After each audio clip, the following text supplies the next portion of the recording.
Hello all student, welcome back to online study. मैं आशा करता हूँ सभी बच्चे घर पर सुरक्षित एवं ठीक होंगे। देखिए बच्चों, मैं आज आपके लिए लेकर आए हैं क्लास एग्रीकल्चर में सब्जेक्ट आपका बॉटनी है, चैप्टर नंबर है 4। देखो फर्स्ट 4 चैप्टर में हम आपको पढ़ा चुके हैं बीज क्या है, बीज के प्रकार बता चुके हैं। फिर सेकेंड पॉइंट में हमने आपको बताया उसकी जड़ें, यानी कि जो बीज की बुवाई की जाती है उसमें जो जड़ें निकलती हैं उसके बारे में बताया। फिर थर्ड पॉइंट हमने बताया बीज के बाद उसमें कंद निकलता है, तना बनता है। तने के बारे में बताया, तने के प्रकार बताए। अब हम आपको बताएंगे तने के बाद पौधे में पत्ती का निर्माण होता है और पत्ती हमारी कितने प्रकार की होती हैं, पत्तियों में कौन कौन से पोषक तत्व पाए जाते हैं और पत्तियों के प्रकार तथा उनके रूपांतरण आदि के विषय में हम चर्चा करेंगे। ठीक है, सभी बच्चे अपनी कॉपी में इसे अच्छी तरीके से नोट कर लें और इसे ध्यान से सुनेंगे। देखो पत्ती, पत्ती क्या है, पत्ती के आकार कैसे हैं, पत्ती के प्रकार कैसे हैं, व उसका रूपांतरण कैसा है।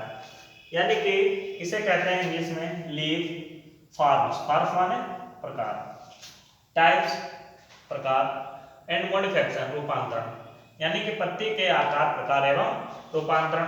तो देखिए पत्ती क्या है। लीफ यह पौधे का वह प्रजित पार्श्व, पार्श्व का मतलब होता है जो पौधे का बाहरी भाग होता है जो जुड़ा होता है उसे पार्श्व या ऊर्ध्वाधर भाग होता है। पार्श्व ऊर्ध्वाधर भाग होता है जो सामान्यता, सामान्यता का मतलब जो पौधे अपनी जनरल कंडीशन में होते हैं या सामान्य स्तर पर होते हैं तो सामान्यता पार्व संधियों पर निकलता है। किस पर निकलता है? पार्व संधियां। देखो छात्रों ध्यान देंगे, जैसे ये पौधा है, क्या है, ये पौधा है, इसमें यहाँ से जो कट बने होते हैं इन्हें क्या कहते हैं? पार्व संधियां कहते हैं। इस तरह यहाँ से जो धीरे से कुंद निकलती है उसमें हम पत्ती का निर्माण होता है। कैसा होता है? पत्ती का निर्माण होता है। इसी तरह से पर्व निकलते हैं, ये क्या है? पत्ती का निर्माण करते हैं। तो इस तरह से आप समझ रहे हैं ये काहे का निर्माण करते हैं? ये पत्ती का निर्माण करते हैं। जो पर्व होते हैं उन्हीं से पत्ती का निर्माण होता है। तो कहा गया है यह पर्णहरित युक्त बड़ी सपाट रचना होती है। पर्णहरित, पर्णहरित तो जानते हैं, हमने आपको 9th में पढ़ाया, हाई स्कूल में पढ़ाया और फर्स्ट ईयर में भी पढ़ा है। देखो पौधे का जो हरा भाग होता है वो किससे निर्मित होता है?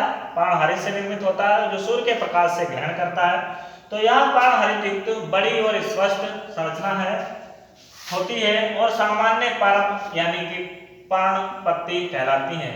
देखो छात्रों फिर से सुनेंगे, लीफ यानी कि पत्ती की परिभाषा।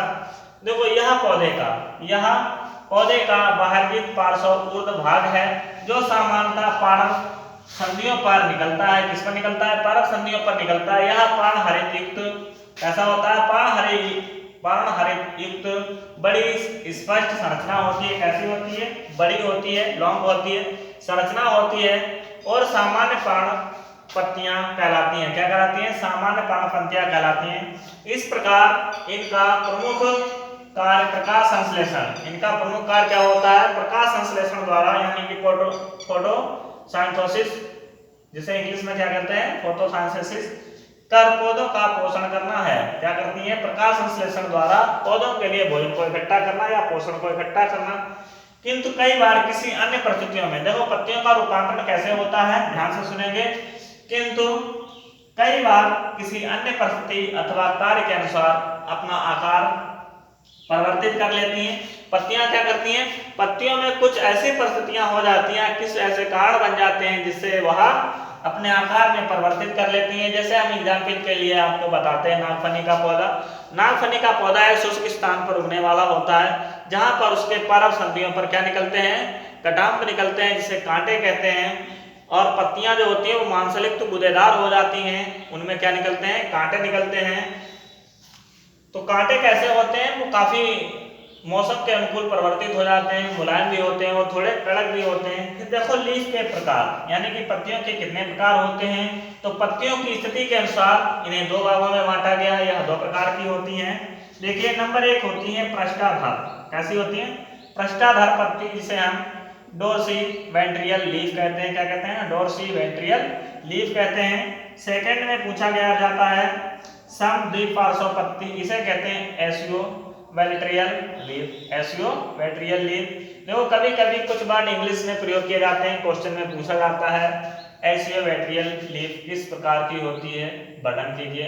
तो इसका हमें वर्णन करना है, या डोर्सियो वेट्रियल लीफ कैसी होती है उसका हमें वर्णन करना। कभी कभी पृष्ठाधार पत्ती पूछ ली जाती है या समद्विपार्श्व पत्ती पूछ जाती है। अधिकतर जियोलॉजी और बॉटनी में इंग्लिश वर्ड का ही यूज किया जाता है, बेसिकली वो हिंदी में लिखा हुआ हो, तो इसे आप ध्यान से देखेंगे, समझेंगे और सुनेंगे, और इसे हम अपनी कॉपी में अच्छी तरीके से नोट करेंगे। फिर हमने देखो चित्र के द्वारा दर्शाया हुआ है, ये साधारण पत्ती है। कैसी है? साधारण पत्ती है, जो लगभग सभी प्रकार के पेड़ पौधों में पाई जाती है। फिर उसके बाद पृष्ठाधार पत्ती। पृष्ठाधार पत्तियों में ये क्या होते हैं? ये इनके पृष्ठ होते हैं, जिससे इसमें दर्शाया जाता है कि इस पत्ती में कुछ भिन्नता है। फिर इसके अंदर जो भाग होता है, ये भाग दिख रहे हैं आपको, ये कैसे होते हैं? जालिका नुमा होते हैं। कैसे होते हैं? जालिका नुमा होते हैं। इनमें एक जाली की संरचना बनती है। जाली की संरचना कैसी बनती है? जैसे देखा होगा आपने, बहुत महीन महीन कणों में होती है। इस तरह से इसे डिसाइड करते हैं, ध्यान से देखेंगे। ये बहुत खाने के रूप में होती है, बहुत महीन खाने होते हैं, लेकिन हम आपकी जानकारी के लिए इसे थोड़ा जनरली तौर पर समझा देते हैं। इस तरीके से इसमें खाने बने होते हैं। इसे छात्रों क्या कहते हैं? जालिका कहते हैं। जो पत्ती के अंदर जाल के रूप में होती है उसे हम जालिका कहते हैं।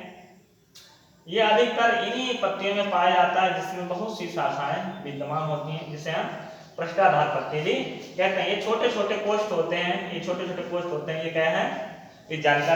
ये साधारण पत्ती, इसमें बहुत छोटी छोटी शलाकाएं होती हैं, ऐसी नसें होती हैं, बहुत हल्की, मामूली तौर पे बिल्कुल।